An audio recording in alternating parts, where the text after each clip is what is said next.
going over some kill on-site commander cards that are going to dominate the game. I'm your host, Joe Cherries. I'm your host, BZ, joined by Amber, and that makes us the Nitpicking Nerds.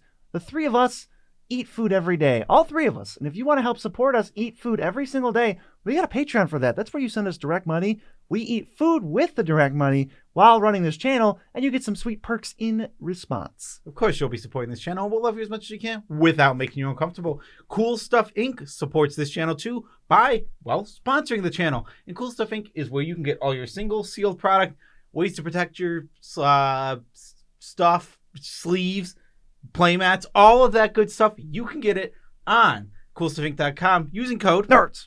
Code NERDS. Code NERDS. And as long as you use that code NERDS, then you will be supporting us and getting 5% off everything you purchase. Tangible money you are saving now. What a great partnership. I would say another great partnership, which is basically a bulletproof vest for your sleeves, is probably Dragon Shield. They have the best sleeves in the multiverse. Good sleeves. Yeah, and I think if you want to go head out to check the EU and the US links we have in the description, you're not going to regret it because you're going to be able to buy the sleeves from the source and support us at the exact same time. Yep, or you can buy them on Cool Stuff Inc. using code NERDS. And that would save you money, which would be awesome for everybody. Also, happy birthday to everyone whose birthday is today. And all your pets too.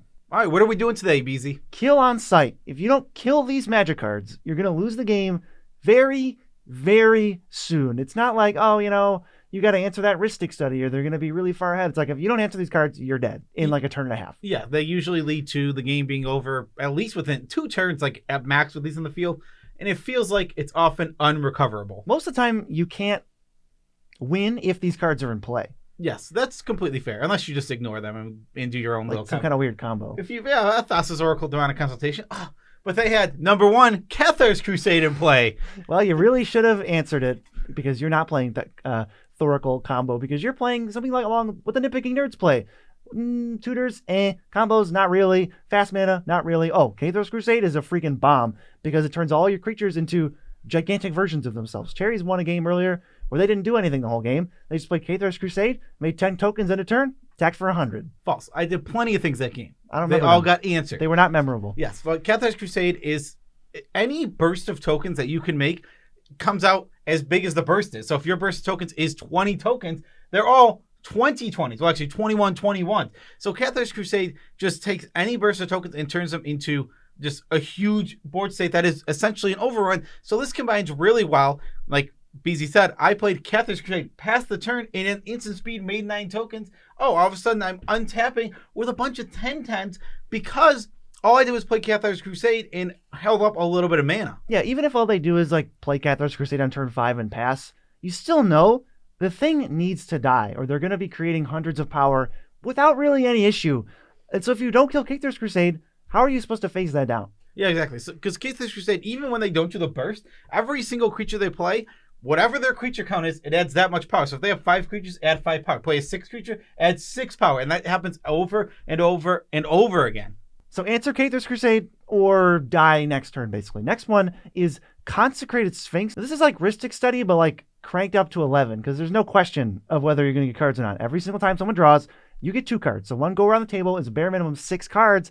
And if they're digging for answers to answer the Consecrated Sphinx, you're going to get more cards, which can protect the Sphinx. And I think once you draw 12 cards for basically for free, after this thing lands, you're going to win. Yeah, Consecrated Sphinx is just, when it's on the battlefield, one of the best ways to draw cards, period.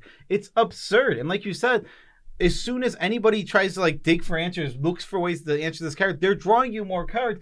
And you're in the color of counterspells. You can protect your Sphinx with all of your counter magic that you have and are drawing now. This card is so dumb. It is so unfun half the time to play against because the opponents draw so many cards so quick. Like you said, a go around the table with no extra card draw is 6 cards minimum.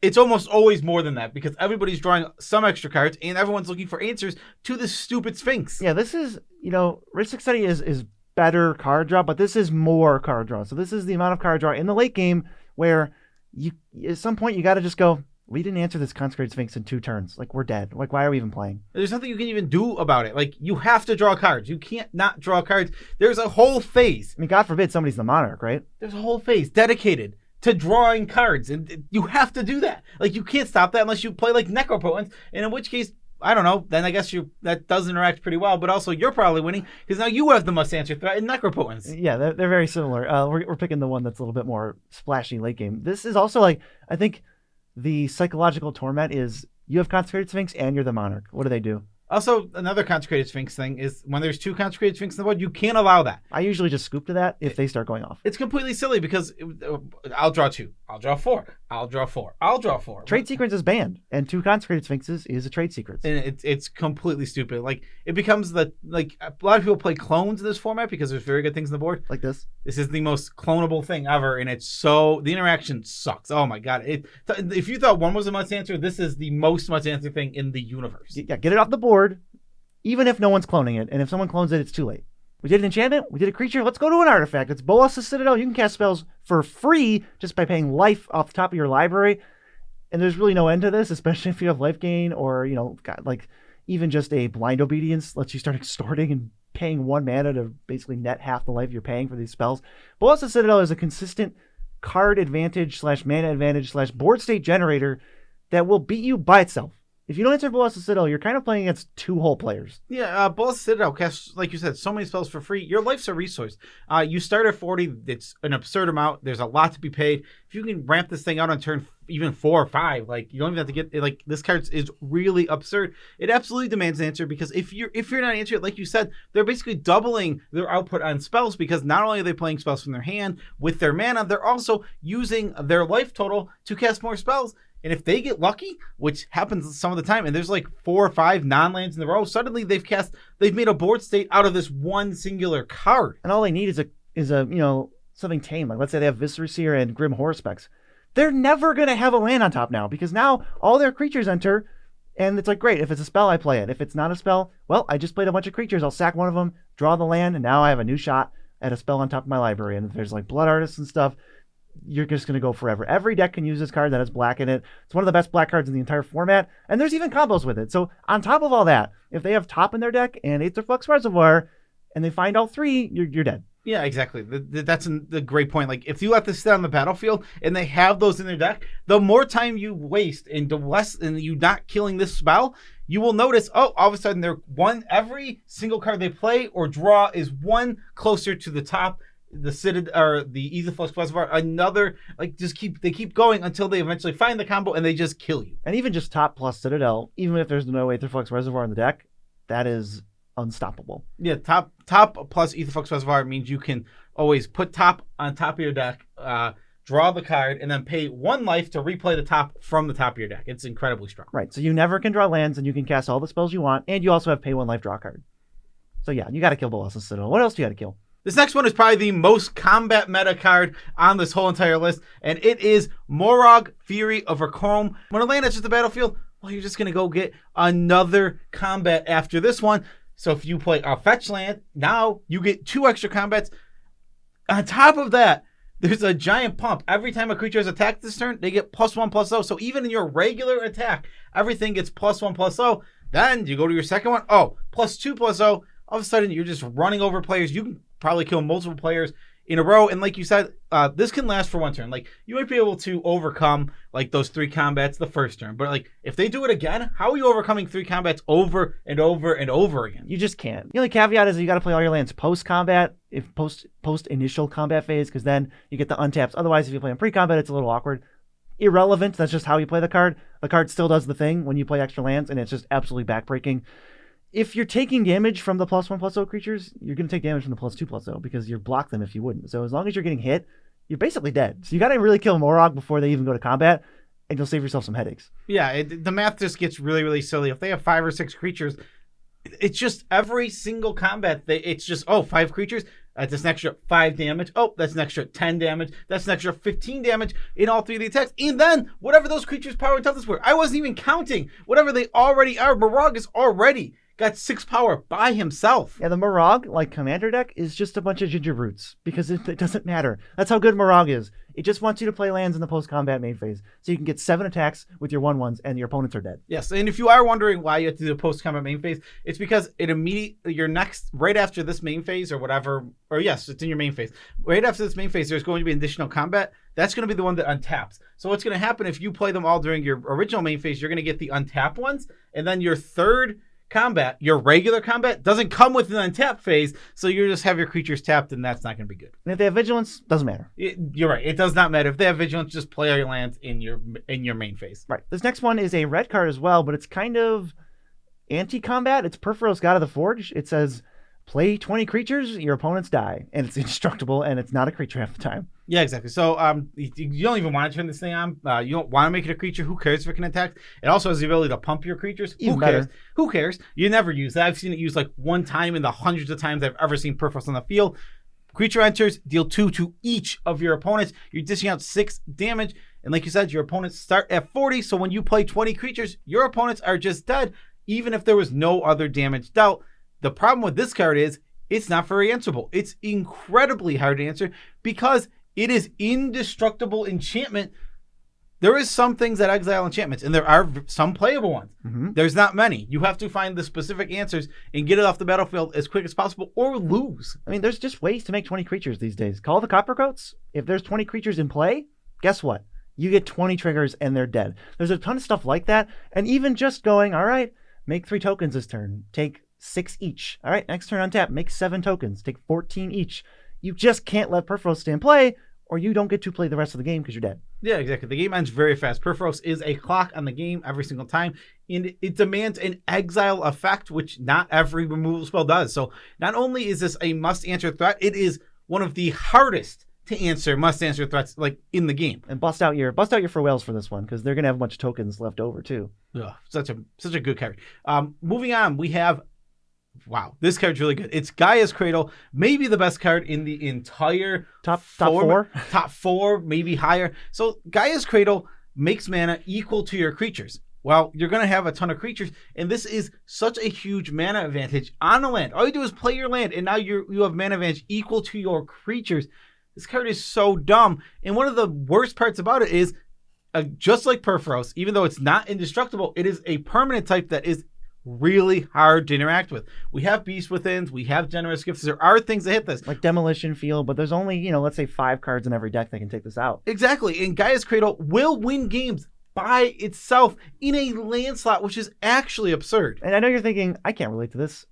There's other cards that are just like this, and their names are Cabal Coffers and Nykthos. Nykthos in monocolor decks, Cabal Coffers in 1 or 2 color black decks, or paired with Urborg. They're all the same thing, and they all generate 16 mana a turn, which is just not beatable. You don't get to do that. They get to do that, though. And I don't know how many times my opponents can spend 16 mana, and I don't feel like I'm dead. Yeah, Cabal Coffers is absurd. I think Nykthos is like the lesser one, but obviously it can get out of control. It's like Nykthos, Coffers, Cradle. Yeah, exactly. And Gaia's Cradle is the most absolutely absurd one.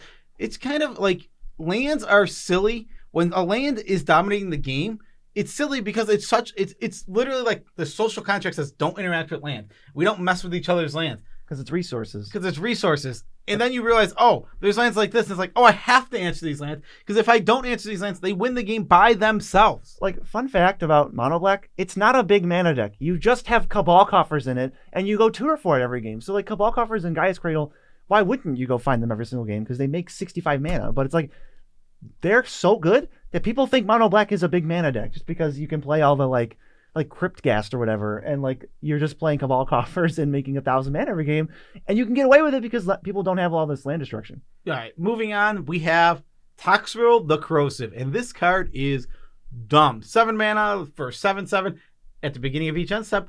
Put a corrosion counter? Slime. I think it is slime. Put a slime counter on every creature you don't control, and creatures get -1/-1 for each slime counter on them. And then when those creatures die, you get slugs. You don't get to play. This is each end step, meaning it happens, the turn is played, happens on the end step, and then a go around the table, -4/-4 to each creature. Simply put, 1 go around the table is going to kill most creatures, and 2 goes around the table is going to kill almost every relevant creature in the format. I've had people spend removal on other cards, And then we go to the next end step, and they're like, wait, it's each end step for Toxrill? It's like, yeah, you guaranteed you removed the wrong thing. Whatever it was, you killed the wrong thing. Toxrill almost didn't make this list because I think without the slug text, it's like, oh, well, you don't lose the game, you just don't get to play.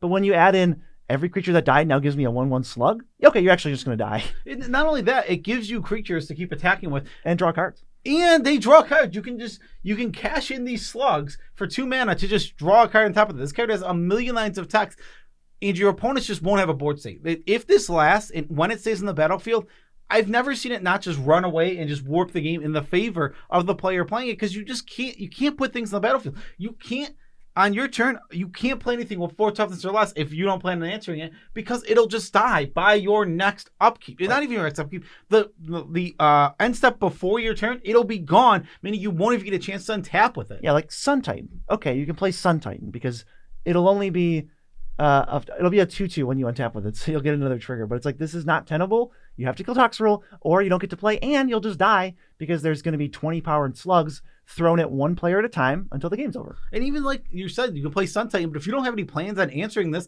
it'll be dead in a turn and a half. You get 2 triggers. You get 2 triggers, you attack, and then 2 turns later, after you've untapped with it this 2/2 that's probably going to die in combat anyway. Then it died anyway. Everything dies. Toxrill is not slow at doing this. It is each end step, and there are 4 of those to go around. Yep. Let's go to Kodama of the East Tree. This is probably one of the combo-iest cards on here. Maybe as much or more than Bolas's Citadel. It says when permanents enter, you put permanents with equal, or which is a baffling word on the card, or lesser mana value from your hand onto the battlefield. So like bounce lands and ETB triggers that make tokens. Tokens trigger this for some reason. So tokens can put lands into play, and if lands put lands in your hand and tokens on the field, you could just go forever, get infinite triggers. So not only is Kodama this ticking time bomb of I'm going to combo eventually because my deck of course has Field of the Dead in it. I'm a Lands Matters deck. Of course I have Scoot Swarm in my deck. I'm a Lands Matter deck. So there's not only the time bomb thing, but it's just every time they untap with it, they're going to get like 50 mana worth of value. Like it could actually be 50 mana worth of advantage off Kodama. Yeah, you're guaranteed to like put all of your lands in play. You can put your whole hand in play.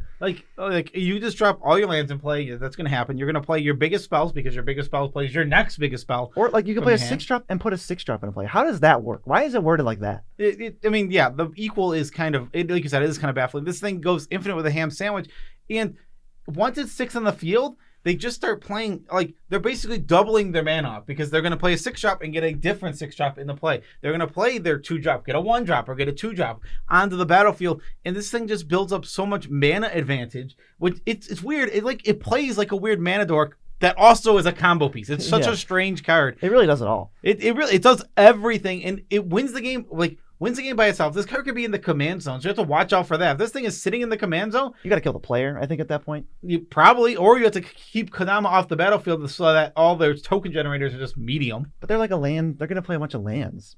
So like they're ramping and they're green. You can't really keep it off the field. That's fair. I mean, Kodama is a very silly, probably, like you said, I think it is the comboiest card just on this list. Yeah, and I think at least the creatures on this list, so like Consecrated Sphinx, Morog, Toxrill, and now Kodama, can be answered relatively efficiently, and if they're answered right away with the swords or something, oh, well, at least they can't go off and I'm not going to lose. Like, whew, thank God. But then some of them, like Perforos, Citadel, Kathar's Crusade, Gaia's Cradle, Cabal Coffers, that's not an option, and they're going to get value right away out of all those. And this creature will also get value right away. His name's Vilis, Broker of Blood, and he might be one of the best reanimation targets in the entire format, because whenever you lose life, you draw that many cards, and he just has a way to lose life right on the card, because why wouldn't you? You can pay a black and 2 life to give something -1/-1, and you lose 2, so you draw 2 cards off of it. Yeah, so Vilis is a huge, giant, ridiculous monster that basically says, don't attack me, don't deal damage to me. Any incidental damage I'm going to be taking is just going to be to my benefit. Oh, I have a fetch land? I'll fetch, I'll draw a card. Get a shock. Yeah, get a shock land. I'll draw 2 more cards. And this card just starts drawing so many cards that it's actually absurd. You can not stop it. You basically don't want to be attacking the player. It's like, I could chunk them down for like 10 damage, but they'll draw 10 cards. You just have to kill Vilis, because if you leave Vilis on the battlefield, it runs with the game. And not to mention, one of the coolest interactions has, reanimate it from the graveyard, put it on the battlefield, draw 8 cards. It resolves in the order. It resolves in the order of the card, which means Vilis on the battlefield when you lose 8 life. Yep, so 1 mana, lose 8 life, and you can go like, I'll play Agadim the Undercrypt untapped. I'll pay 3 life. I'll draw 3 cards. I'll activate Villas. I'll draw 2 cards. I'll clear 1/1, clear Esper Sentinel. Villas goes ham with nothing. You don't need to do anything. You just need to get him on the field really cheap, and then he pays for himself. He has his own way to pay a bunch of life to draw cards. And it's kind of like what I said before about the psychological torment of being the Monarch with Consecrated Sphinx.